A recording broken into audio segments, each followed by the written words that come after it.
WHO के मुताबिक जनूबी एशिया का शुमार ऐसे इलाकों में होता है जहां ज़ियाबतीस का मरज तेजी से बढ़ रहा है। तहकीक के मुताबिक पाकिस्तान में हर 4 में से एक फर्द ज़ियाबतीस का शिकार है। ज़ियाबतीस पाकिस्तान में मौत की बड़ी वजह भी है। पाकिस्तान में हर साल ज़ियाबतीस के मरज के बायस तकरीबन 1.5 से 2 लाख अफराद माजूर हो जाते हैं। ज़ियाबतीस के मरीज जल्द ही दिल और गुर्दों और आंखों के मरज में भी मुब्तला हो जाते हैं। ज़ियाबतीस की 2 इकसाम में टाइप 1 और टाइप 2 शामिल हैं।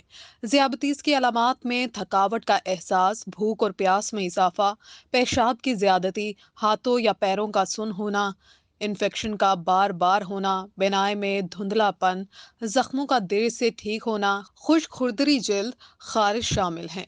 ज़ियाबतीस का मरज अगर कई साल कंट्रोल में ना रहे तो हार्ट अटैक, फालिज, गुर्दे नाकारा होना या पाँव पर जख्म मुंतमिल ना होना ज़ियाबतीस की पेचीदगियों में शामिल हैं।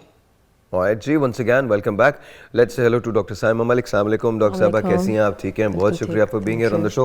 डॉक्टर बिस्मिल जा, अस्सलाम वालेकुम जी, कैसी हैं आप? बहुत बहुत शुक्रिया for being here on the show. And of course we would like to have doctor Waseem, लेकिन डॉक्टर वसीम अभी सिग्नल का थोड़ा सा इशू है DSNG का, तो वो हम डेफिनेटली अभी इसको कवर करने की कोशिश करें. बट आज वी आर टॉकिंग अबाउट मोटापा, और ये मैं टेलीफोन लाइंस खोल रहा हूँ, आप कॉल कर सकते हैं. डॉक्टर साहब, हम बात करें मोटापे की और शुगर की. अच्छा, कहीं ना कहीं तो ये हैंड इन हैंड होते हैं, लेकिन ज़ाहिर ये सेपरेट चीज़ें हैं, दो अलग अलग चीज़ें. तो लेट्स टॉक अबाउट फर्स्ट ज़ियाबतीस या शुगर की हम बात करते हैं. वो मरीज़ जिनमें शुगर बहुत ज़्यादा हो जाती है, वो किन खतरात से दुचार होते हैं, या कम हो जाती है तो वो किन खतरात से दुचार होते हैं, क्या उनको हो सकता है? जी बिल्कुल, जैसे अभी आपने अपना ये वीडियो क्लिप भी चलाया, बड़ा इन्फॉर्मेटिव था. जितने लोग जो कि डायबिटीज़ का शिकार होते हैं, उनकी एक्चुअली जो बारीक बारीक नसें हैं, उनके अंदर भी एक्चुअली चेंजेस आना शुरू हो जाती हैं, जिसकी वजह से ये ज़ख्मों का जो आपने जिक्र किया, ज़ख्म होना शुरू हो जाते हैं और उन्हें पता भी नहीं चलता. बिल्कुल, उसकी वजह से एम्पुटेशन हो जाती है. इसी तरह डायबिटीज़ के मरीज़ों को कुछ सेंसेशन, जैसे एंड पे उन्होंने बोला कि हार्ट अटैक होने का जब डर होता है तो डायबिटीज़ के मरीजों को पता भी नहीं चलता और उनको हार्ट अटैक हो जाता है, जिसको साइलेंट हार्ट अटैक बोलते हैं. उनको पता नहीं चल रहा होता, पेन का एहसास नहीं होता और वो बड़ा मुश्किल है. एक्चुअली बेचारों को पता ही नहीं चलता, रात को सोते हैं, सुबह अगर उठ नहीं पाते और बिल्कुल फौत हो जाते हैं. तो डायबिटीज़ के मरीजों को इसलिए भी अपनी शुगर का ख्याल रखना चाहिए कि साइलेंट हार्ट अटैक का खतरा हो सकता है और उनके अंदर कोई अलामात नहीं आएंगी इस तरह की. इसके अलावा जिस तरह आपने बोला कि मोटापा और शुगर या ब्लड प्रेशर, ये सब हैंड इन हैंड चलते हैं. अगर आप मोटे हैं या ओवरवेट हैं तो आपको बहुत सारी मेटाबॉलिक बीमारियां, जिसमें से diabetes and blood pressure and heart issues, ये आ सकते हैं. तो मोटापे से तो ओवरऑल बचना चाहिए हर एक को. हेल्दी लाइफस्टाइल की तरफ आना चाहिए. कुछ लोग कहते हैं जी, अब हमारे यहाँ मिथ्स है ना, हमारे यहाँ कहते हैं जी हाई शुगर जो है वो ठीक है, इतनी ज़्यादा खतरे की नहीं है, लो शुगर ज़्यादा खतरनाक होती है. तो क्या ये दुरुस्त है?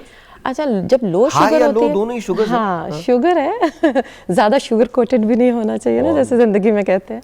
अल्हम्दुलिल्लाह, 2024 में तो बिल्कुल नहीं होना चाहिए. बिल्कुल नहीं होना चाहिए. मैंने तो अपना रेजोल्यूशन बनाया 2024 में, बिल्कुल भी नहीं रखो, किसी की मत रखो, ब्लंट होके बात करो, ब्लंट सीधी बात करो किसी. और मैंने आप देखें, असल में हमारे साथ क्या है, और ये मैं रेडियो पे तो बहुत करता हूँ, टीवी पे मैं कर नहीं सकता, कर तो सकता हूँ लेकिन रेडियो पे चूंकि टाइम मिलता है बात करने का, इसलिए एक बात याद रखिएगा, सवाल जिस ज़बान का है ना, जवाब उसी ज़बान में दीजिए.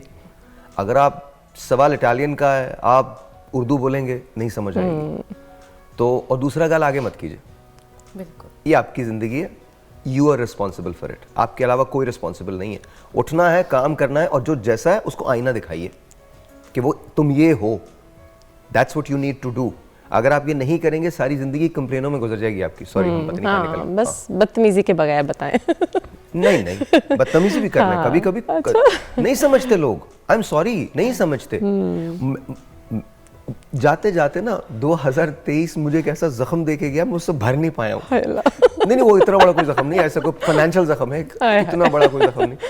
किसी की हमने मदद की 8 लाख रुपए की, ठीक है, हमें बाद में पता चला सब फ्रॉड था. तो टू मी पता नहीं. अच्छा, यूजुअली ऐसे मेरे साथ हजारों मरतबा हुआ है, कभी मुझे नहीं लगा कि मुझे कुछ इस पर रिएक्शन देना चाहिए, लेकिन कभी कभी एक पिवटल पॉइंट आता है ना कि आपको लगता है कि यार बस हो गया. तो वो मेरे लिए बस हो गया, वो मैं उससे निकल नहीं पा रहा हूँ. मतलब लिटरली मुझे गुस्सा है और बहुत शदीद गुस्सा है. एंड आई एम लाइक, आप सादगी, मासूमियत, या आप हम आपसे वेरीफाई नहीं कर रहे हैं बिकॉज आपने कह दिया कि ये है तो ये होगा. आप उसमें 4 लोगों को इन्वॉल्व करके बेवकूफ़ बना रहे हैं, दूसरे लोगों का हक मार रहे हैं जिनकी मदद की जा सकती है। Sorry ma'am, again continue. हम बात कर रहे थे कि हाई शुगर और लो शुगर, तो लो शुगर का मतलब हाइपोग्लाइसीमिया, यानी जब शुगर कम हो जाती है तो एकदम बेहोशी होने का भी डर होता है, तो इसलिए बहुत लो शुगर होना भी बॉडी में ठीक नहीं है। उसके साथ एनर्जी, ड्राइव और ये सब चीज़ें कम हो जाती हैं, आपका काम करने को दिल नहीं करता, मोटिवेशन आपकी कम हो जाती है, तो शुगर का लेवल नॉर्मल होना चाहिए। हाई शुगर के ऑफ कोर्स दूसरे इश्यूज आ जाते हैं, जिसमें डायबिटीज़ के मरीजों को डायबिटिक कीटोएसिडोसिस। ज़्यादा खतरनाक कौन सी है, लो या हाई? दोनों ही खतरनाक हैं, दोनों ही खतरनाक हैं, ऐसा नहीं है, लेकिन हाई वाले को कंट्रोल करना मुश्किल हो जाता है क्योंकि उनके कीटोन्स बॉडी में ऐसे रिलीज होना शुरू हो जाते हैं। मजे की बात है, यही लोग नहीं समझते। लोग ये समझते हैं कि अगर लो शुगर आपकी है तो वो ज्यादा खतरनाक है क्योंकि आप हाइपोग्लाइसीमिया के अंदर जा सकते हैं। लेकिन लो को कंट्रोल कर सकते हैं, आप फटाफट कुछ खा सकते हैं मीठा, लेकिन हाई को फिर बेहतर करना अस्पताल वालों का काम है फिर। अच्छा, एक telephone call, let's see who this is online, उसके बाद डॉक्टर साहब आपकी तरफ आता हूं। अस्सलाम वालेकुम जी। हेलो हेलो, अस्सलाम वालेकुम। वालेकुम अस्सलाम, कैसे हैं आप? उबैद रहमान बात कर रहा हूँ जी। उबैद भाई, अब तो आदत हो गई है आपसे बात करने की मुझे, हर रोज आप कॉल ना करें तो मुझे मजा भी नहीं आता। सर मैं आपको बताऊं, सवाल तो मेरे पास है, लेकिन पहले आपसे एक सवाल है मेरा। सर आप अपनी फिटनेस का राज तो बताया ना, माशाल्लाह कब से हम देख रहे हैं आपको, माशाल्लाह आप अभी तक। कब से देख रहे? बस ये जुमला गलत था, बाकी सब सही। नहीं, ये भी सही है।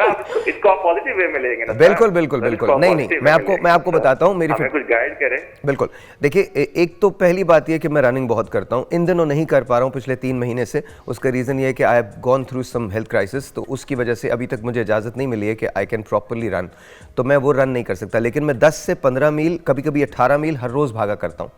अच्छा, दूसरी बात ये, खुराक की जहाँ तक बात है तो मैं सब कुछ खाता हूँ। ऐसा कल भी मेरे लंचेस थे, आज भी लंचेस हैं, डिनर्स हैं, लेकिन मैं पोर्शंस के अंदर खाता हूँ, बहुत पोर्शन में खाता हूँ, एकदम से बहुत ज़्यादा नहीं खाता, लेकिन सब चीज़ खाता हूँ। सो मच सो कि यहाँ पर मेरा एक फेवरेट रेस्टोरेंट है, मैं उसका नाम नहीं लूँगा, लेकिन अक्सर मैं दोपहर में, बिकॉज वो बिल्कुल एम्प्टी होता है, खाली होता है, बहुत पॉश है, बहुत अच्छा है, तो मैं वहाँ जाके अपने दोस्तों के साथ I sit there and I eat, then whatever we need to talk we talk. तो मैं हर चीज़ खाता हूँ, लेकिन पोर्शंस के साथ खाता हूँ। और सबसे बड़ी बात ये, रात को 11 बजे के बाद फिर कुछ नहीं है, सुबह 2 बजे तक। और ये फिर बस ये जो चाय पी रहा हूँ बस यही है। उसके बाद 2 बजे फिर डायरेक्टली लंच होगा, और लंच थोड़ा होता है, और उसके बाद आहिस्ता आहिस्ता आहिस्ता आहिस्ता आप पोर्शन में खाएंगे, आप हमेशा फिट रहेंगे। अब पोर्शंस के अंदर खाइए। जी सर, सवाल बताइए। सही सर। अच्छा सर, मेरा एक सवाल था शुगर के हवाले से। बोलिए।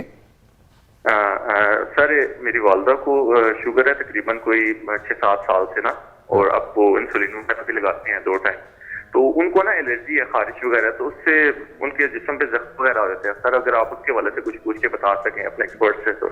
जी ज़रूर, प्लीज़। शुगर के मरीज़ों का, और वैसे ही एक जैसे जैसे हमारी उम्र बढ़ती जाती है तो हमारे जो स्किन के ऊपर ग्लैंड्स हैं उनका ऑयल प्रोडक्शन कम हो जाता है, वो ऑयल नेचुरली बनाना कम कर देते हैं, और शुगर के मरीज़ों में भी, और थायराइड के मरीज़ों में भी, और ब्लड प्रेशर के मरीज़ों में भी, तो उनको एक एक्स्ट्रा मॉइस्चराइजेशन की ज़रूरत होती है।